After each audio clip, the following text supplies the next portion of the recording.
Hello, everyone. You're listening to the UFO podcast with John Shad and Dwayne Logan.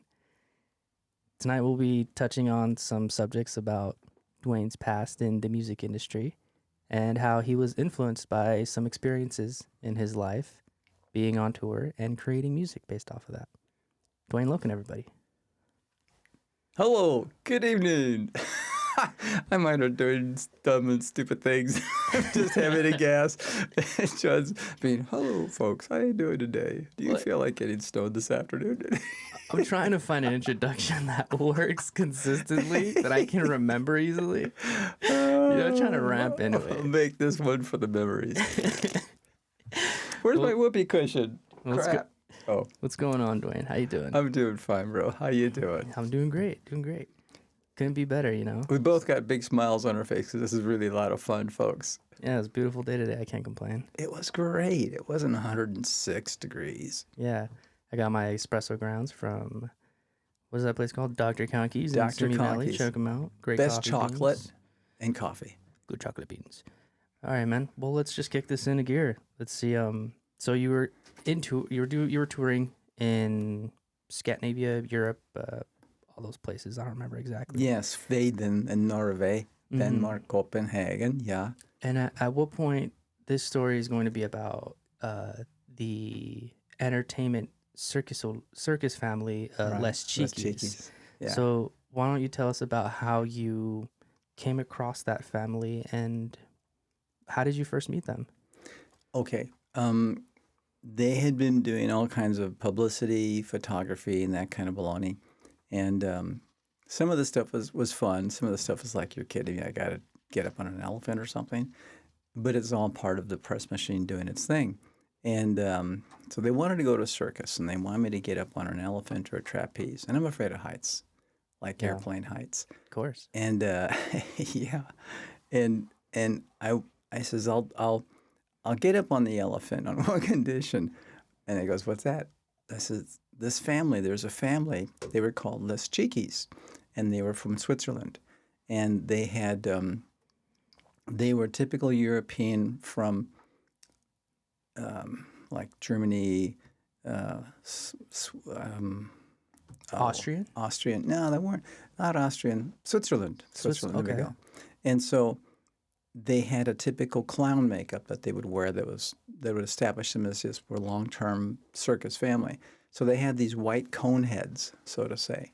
And then they would have almost like a dunce cap, right? yeah, but a smooth top. I mean, it's not a point to put your eye out, going to point your eye out. And they had red lipstick, and then they had black makeup around the eyes. So it was very dramatic. And they had poofy, almost like MC Hammer's poofy parachute pants. And they had really nice, almost like tuxedo jackets. And they'd run around, they'd do their stuff. And so it just seemed like there was a bond between all the performers of Les Cheekies. And there was a girl who was a horse acrobat. There was a mother who was a trapeze artist. And then there was a son who was a juggler and a grandfather. And quite literally, it was just what I ran down. It was the dad. It was the mother was a horse acrobat. It was the daughter who was the trapeze artist. And it was the son who was the juggler, the tennis juggler. Yeah. And it was called Les Cheekies, and it was a whole family. It was like second or third generation circus family. It was over like, I think they'd been performing, not them, but the group had been together for over 100 years. Yeah, the family business. A family business. And they just loved being circus performers. And they're just saying everything they did, you could tell that there was a spirit of mutual love, admiration, and, Camaraderie. yeah, they were a family for real, And I was really intrigued by that because you get in entertainment and, they have TV shows where there's a mother, there's a father, and they're all actors and they all hate each other's guts when they get off set.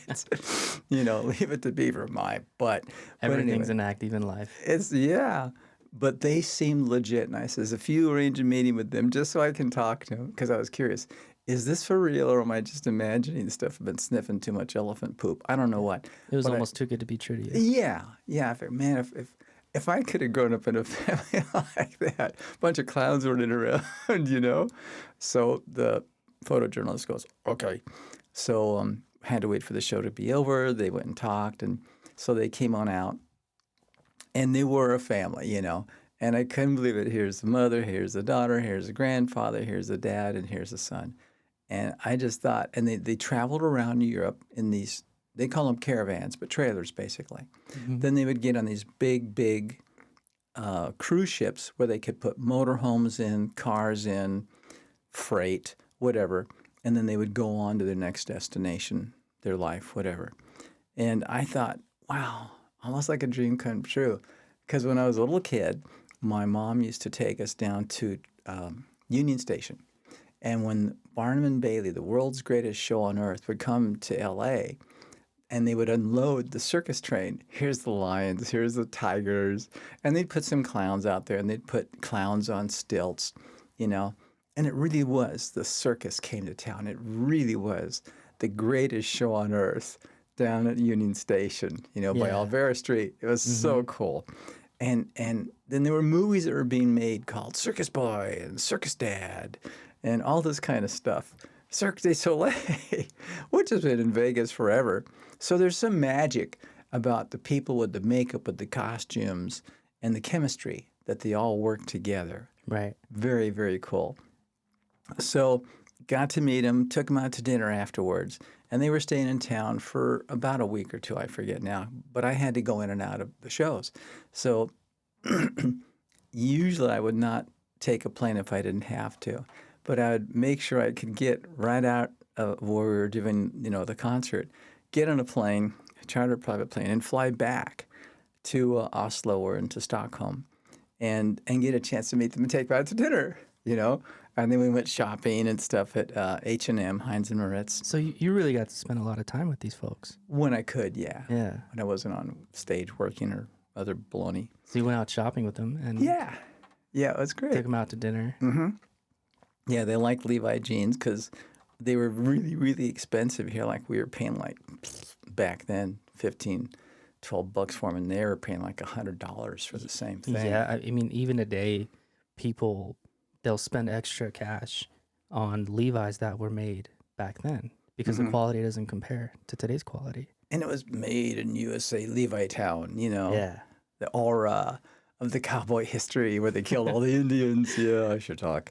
But anyway, yeah, you're absolutely right. And so anyway, I got really close to the whole family, and it was the closest thing to a real family sensation I'd experienced since a long time ago. So anyway, I was in love with the situation. Okay. Of course. The girl, she was awesome. Kind of fell in love with her. And I just loved the whole thing about the family. This was the daughter of the Les Cheeky's brand. Yeah. She was awesome. And so we were cutting songs for the album, and there was a song called Never Heard a Good Goodbye. And so when we had to record the vocal, now they had already left town.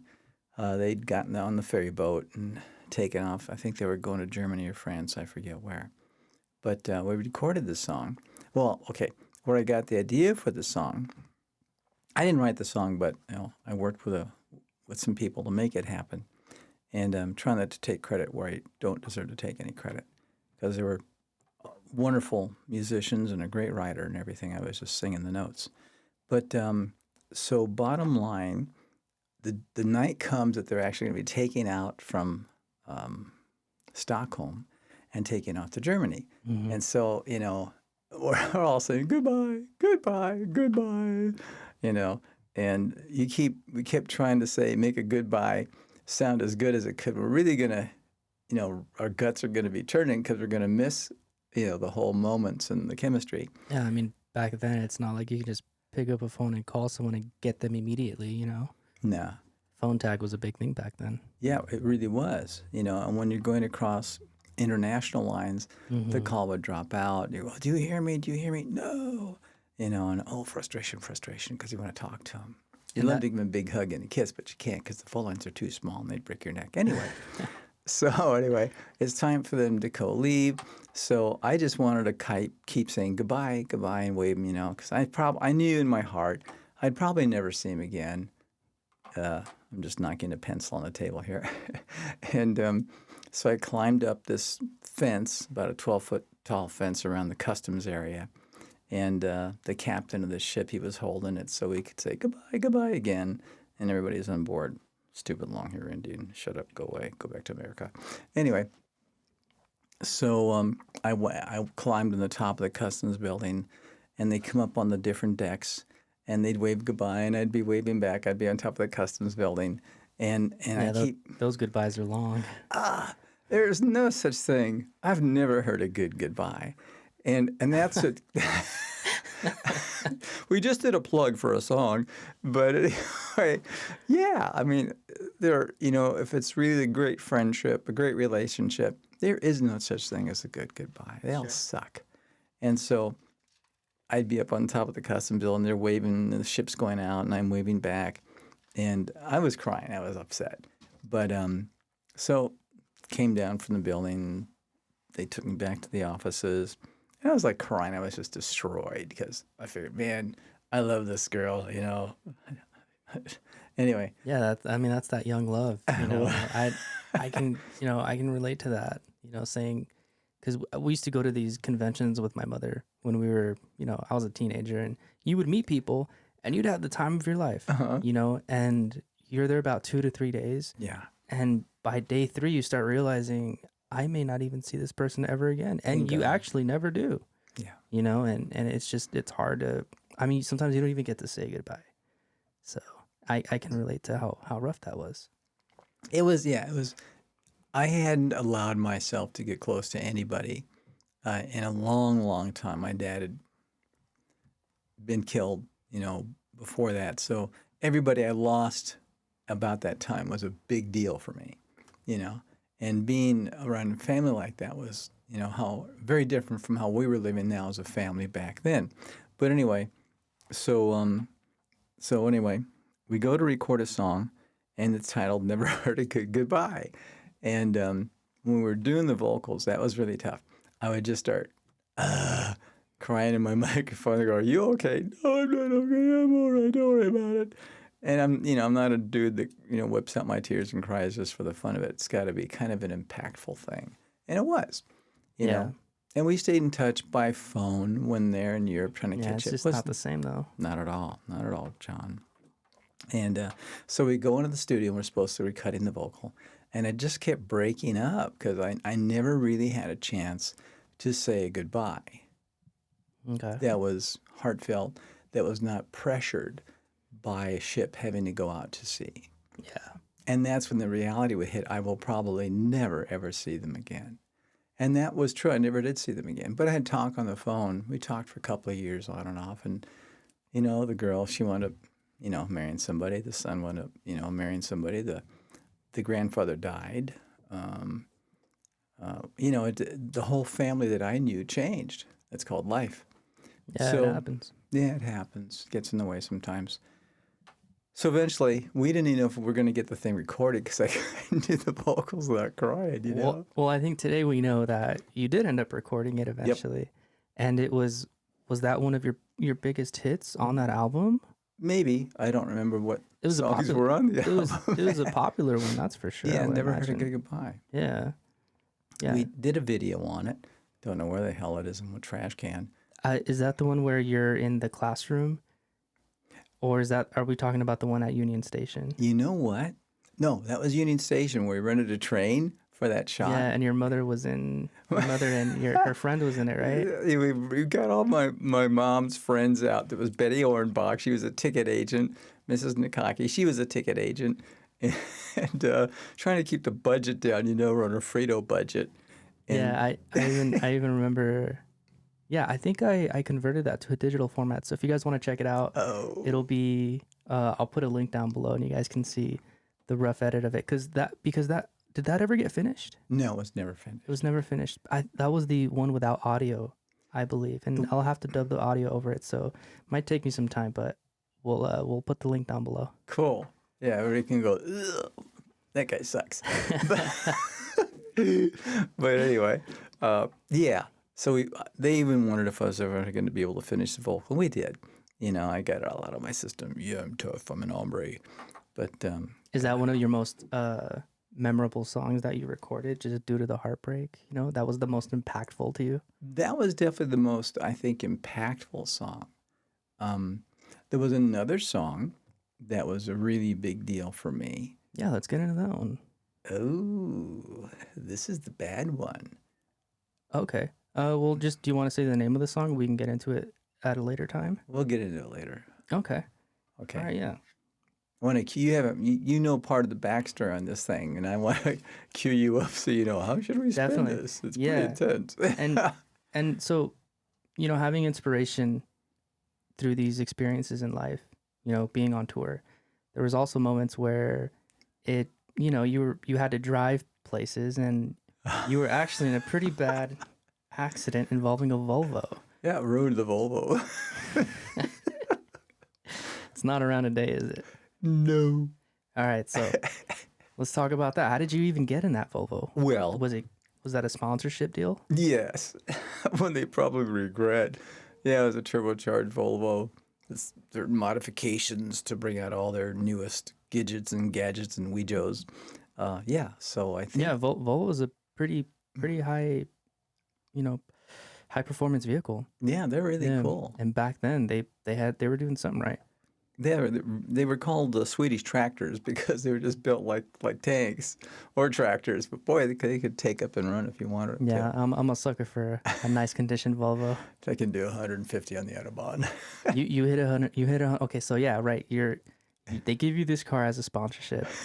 Yeah, we wrecked it. You got Don't laugh at that. you got somewhere to be. Yeah, And you're getting there. Okay. Right? So, You're getting there at anything it takes. Even pedal to the metal. Yeah.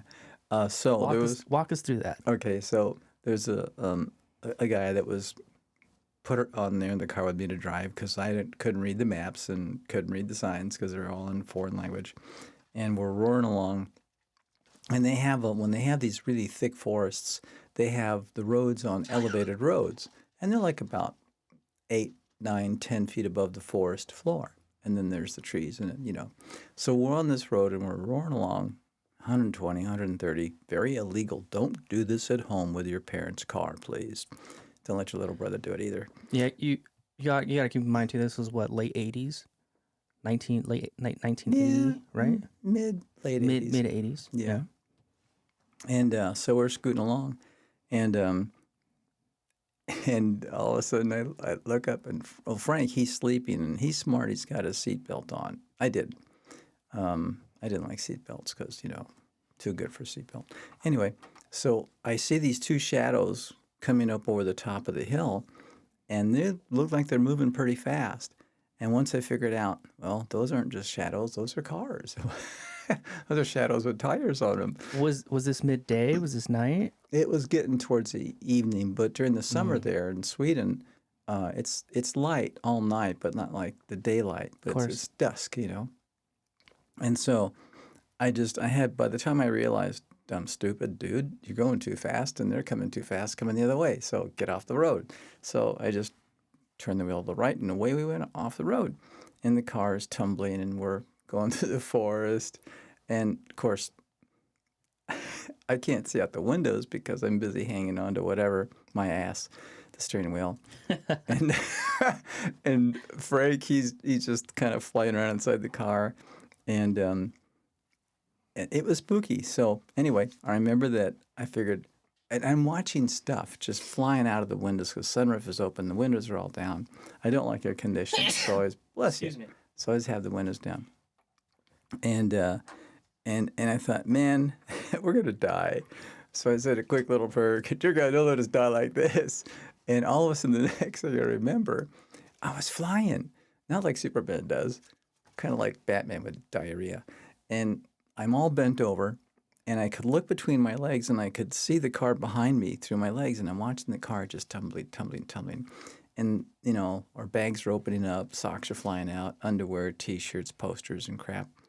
And I thought, well, that looks pretty funny, being really stupid, and not realizing it was really serious. Yeah, I've accidentally launched a couple ATVs. Oh. When you're midair, time slows down for sure. It was different, yeah. So anyway, all of a sudden, as I looked between my legs and I saw the car flying, all of a sudden just thunk, and I woke up. I don't know how long it took, but there was dust in the air. It was settling down, and there were 3 police cars up on the road, and we were off the road, and so the police were coming around, and I get out of the car, and Frank's still strapped in, and we're thinking, crap, we don't want, if anything catches fire, I don't want Frank being on the barbecue list for dinner. And so the police are coming towards us, and so I get out of the car, I get up on the car, pull open the door, and Frank's awake. Frank's in one piece. There's no blood, no harm, no foul. And so the police come up and they get on. We pull Frank out, and he goes, "Are we dead? Are we dead? Are we alive?" I go, "No, Frank, it's okay. We're alive." And the police are looking at us, and they says, "Where's the third?" And they were speaking in Norwegian, and Frank's doing the translating. And dopey me, don't speak Norwegian. And they were asking, "Where's the third guy? Where's the third guy?" And we look at each other like, "Did we have a third guy in the trunk somewhere or something, or like under the hood? Where was he?" So both of you guys were, I mean, you had all your limbs and everything. You were okay. Oh, yeah. Yeah, that's what was amazing. Everything was still hanging on us. And so the police says, "Well, there's a third guy. Look over here. Here's his body." What? So we thought, oh, crap, there was a hiker down below, and we ran over him. And you could see the form of a guy in the soft earth. But that still wasn't too convincing. Like, well, that doesn't make sense. So the police officer, he says, and so he's looking at the trim on the car, and he's taking some cloth out of the trim. And they had the trim, and the cloth he had in the trim happened to match my pants. So the guy, the guy's body form in the mud was me. Some good police work going on, huh? They had some good, they were good guys, yeah. They didn't write me a ticket for speeding, so they're in my book as great guys. You got to get it where you can. Yeah. Yeah. So anyway. So they find out the imprint is you. It was me, yeah. And I had a little bruise on my calf, but no cuts, no blood, and I could walk great. So they bundled us up in the police van and took us to the venue. But, yeah, and we just left it. Somebody had to come out and pick up all the junk from the car. But did I do what I was supposed to talk about? I get lose track. No, yeah. I mean, well, that was your I guess one of your near-death experiences, dude. You had a freaking Volvo Land Rover. Those things they're not light cars. I know that for sure. If it had been a 6-door Volvo, it would have killed me, but not a 4-door. I mean, like you said, they call those things tractors. The Swedish tractors, yeah. And Frank couldn't believe we got out of that one, so the police were saying, "You guys are so lucky." I go, "Yeah." So, amazing, man. That's got to be something to have. Do you remember it rolling on you? Oh yeah, no, I don't remember seeing something. Evidently, what happened is either I hit a tree or a bush, and it rolled over the bush and the tree that I was leaning against. How do you roll through a tree? Yeah. Or I must have hit something. Maybe my head was. So we didn't have seatbelts on, didn't have crash helmets on. Should have definitely had crash helmets. And something must have hit my head. That was the car. Right. I know I got thrown out of the car because I could look between my legs and I could see the car tumbling over and over. And I could see Frank inside the car. He was asleep when this happened, so I don't know if he was awake or asleep at that moment. But I was thrown free, clear of the car. However, I got run over by the car because they found my fabric from my pants in the mud and in the trim. And it kind of like, well, maybe I should be a little more careful next time. Yeah. Yeah. And I mean, when the cops were there, they did great police work. They figured out who the man in the imprint was. Yeah. Swell job, fellas. But that's not your first run-in with the police in that local area, is it? What story is this? We're talking now about the ferry boat. Oh. No, it's not. When you take an American and you put him in a really fast car, he's either going to respect or he's going to abuse the privilege. And sometimes the brains aren't hooked up to the responsibility, such as mine. Do they have an Autobahn over there? Well, in Germany, there's an Autobahn. But not where you... I mean, no. You were going through small towns. Well, yeah, basically. Mm-hmm. So we were just buzzing along. We were always a little behind schedule. Mm-hmm. they would book us too close to whatever we're supposed to be, or we got stuck at a radio show or something. But we Yeah. were always behind schedule. So you were on your way to a show. Yes. So you had to take a ferry boat to get there. Yes. Well, okay. What car were you in on this one? This was a Saab. A Saab. Okay. A I don't Saab. know much about those. They're kind of neat. I haven't seen many Saabs in a while here in the States, but they were a real high performance car too, Yeah. as well. I guess you would equate them to a BMW in that time in history, but they're very cool cars. So we had done a concert in a town, and we're heading out in the morning, and there was only one ferry boat that left in the morning. Then they all left in the afternoon. And we had to be on the morning ferry boat, or we wouldn't have made it to the venue in the evening because it was such a long distance, and the ferry boats aren't very fast. And so I wasn't driving this time. We're buzzing along down the road, and this time a representative from the record label was driving because they didn't want me behind the wheel. Can't imagine why. And so This was after the Volvo incident. this is after the Volvo. Oh, yeah. All right. And so we're roaring down the road, and I'm going, wow, this guy could drive fast. This car is pretty cool. And then we passed this tour bus, and we just vroom, went by it. And most of the people, not like Americans, really respect vehicle laws. They take them very, very seriously. Whereas here in California, we don't take Sure. too Yeah, I mean, we have seriously. insurance companies leaving the state left and right. Yeah, why not? It just gets insured. Go ahead, roll it. So you zoom by this tour bus. We roared by this big old tour bus, yeah. Mm-hmm. And it was a tourists tour bus. And so we... Quite the concept. Yeah, tour bus. Hey, that's something. Yeah, that could be a catch on, you know? Right on. So you fly by, you go flying. We were flying by the thing. We hit the wheels on the ground this time. And we get onto the ferry boat, and we kind of had to hit the brakes to stop so we wouldn't hit anything on the ferry boat. And then we get out of the car, and I said, get out of the car, get out of the car. And I said, how do you know? It's because there's cops coming behind us, and they brought there were 2 police cars that pulled on that were evidently monitoring our behavior as far as driving. Keep in mind now, we're not doing any kind of hallucinogens. We're not doing any alcohol. We're just driving. Yeah, yeah. we're I mean, born to. I know a lot of people just by the way you look assume that you're into that type of stuff, but you're a straight edge guy. You know, I've known a lot of people that get into that stuff. I've met people. You know, it's California. Geez, everyone around here does that type of stuff, but you're not that type of guy. You're straight edge. Okay, is that what they call it? Yeah. Okay. Some people just call me a big dud, but whatever. You're definitely not a buzzkill. I'll tell you that much. Okay.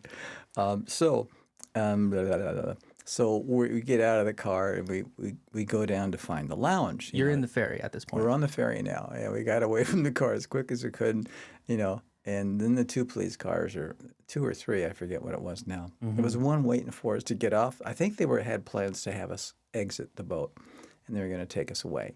But they'd have lost their own schedule.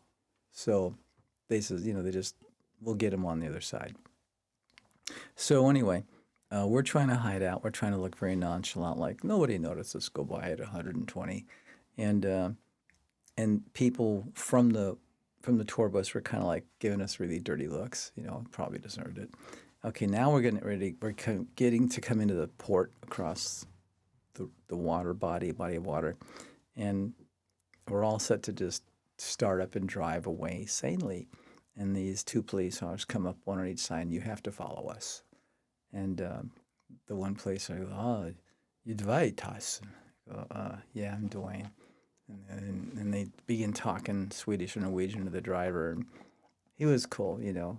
And so anyway, the police said, well, you follow us. Okay, so we get to the side, and we followed him up, and we're thinking, like, what the heck is going on? Like, it is, well, they're probably going to take us to jail, you know, and they'll probably deport you, and you'll get fired for, you know, can't completed your tour season. And they take it real serious. And, excuse me. Had to clear my throat there. And so anyway,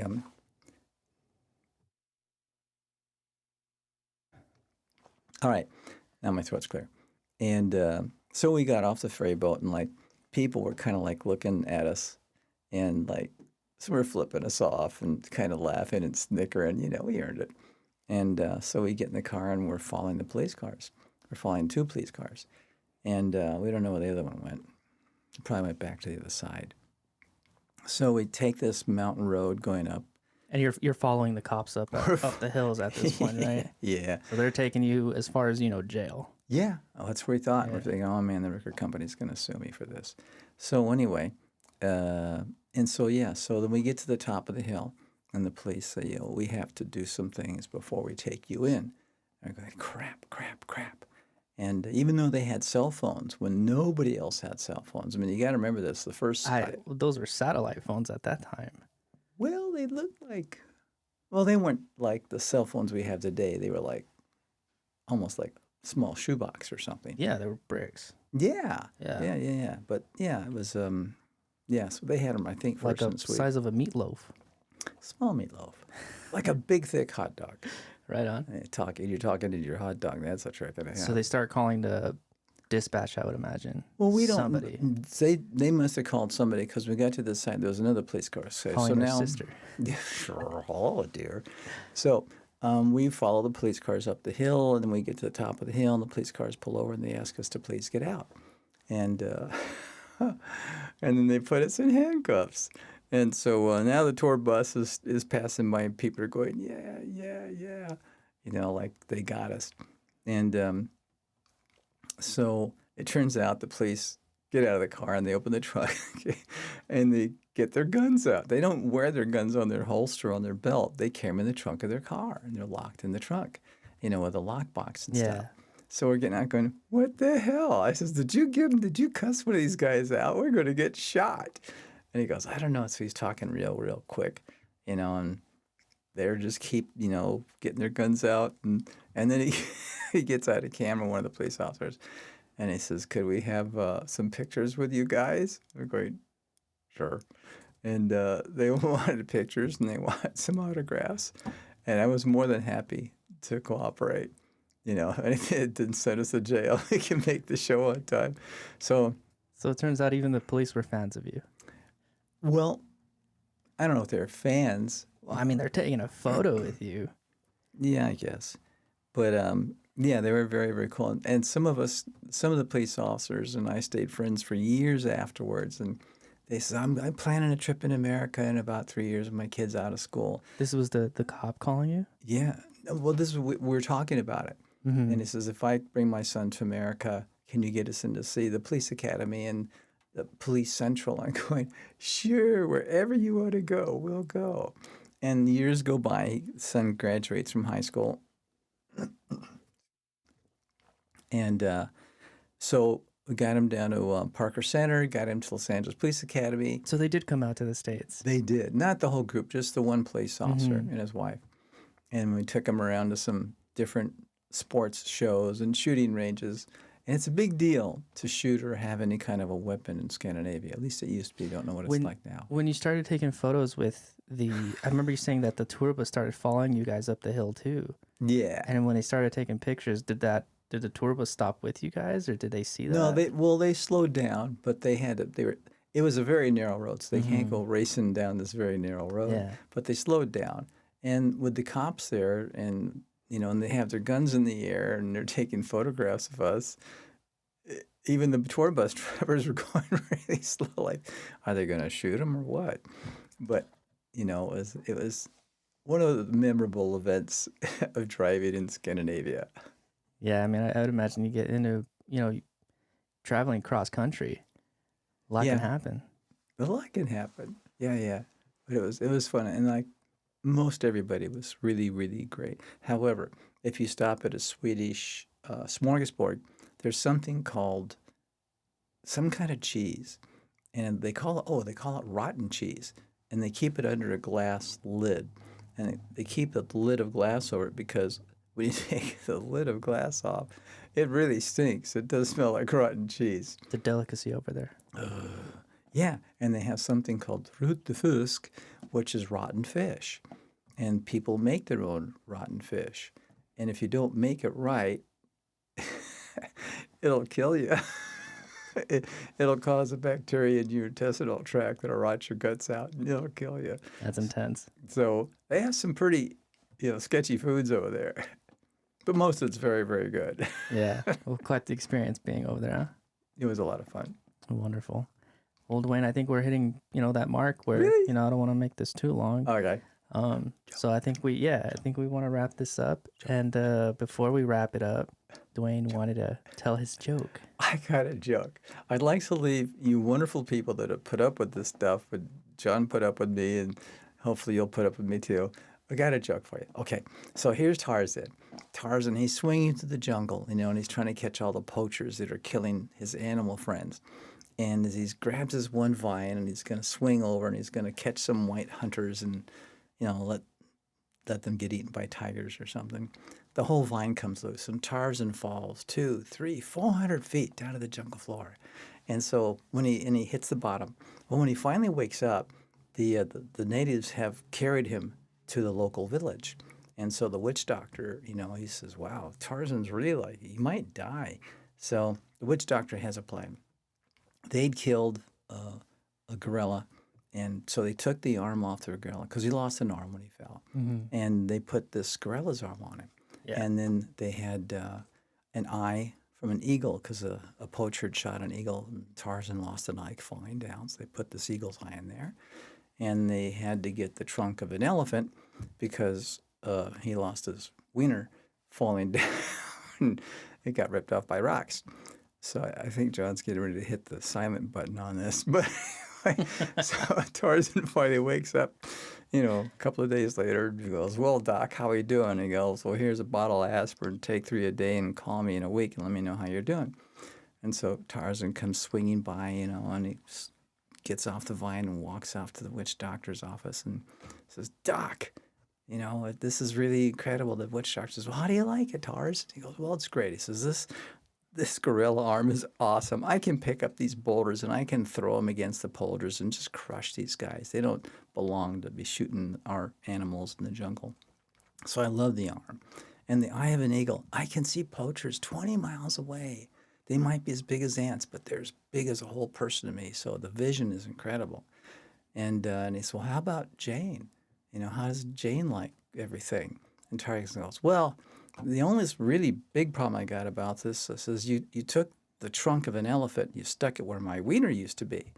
And the witch doctor goes, well, yeah, how's Jane like it? He goes, well, the problem is it keeps trying to shove peanuts up my ass. What? I've waited a long time to say that. Trunk gonna do what a trunk gonna do. Thank you for being patient with me. Thank you for, listening to John, because he's the only thing that keeps me, kind of sane here. I'm really a nut. But we really appreciate what you're doing, listening to us. We hope to hear or see from you. And John's going to put up some information that if you want to contact us, you can. Who would want to? But would love to hear from you. We do work in the movie industry. That's why we're called UFO, Unidentified Filming Operations. Oh, I don't have the hat on. But anyway, come on, show me your hat. Show me your hat. Yeah, they see it. Okay. Shows you what I know. Thank you very much, and look forward to hearing from you and hopefully seeing you one day on the road. All right, everyone. You're listening to the UFO podcast, and we'll see you on the next one. Have a good night, everyone. Bye-bye.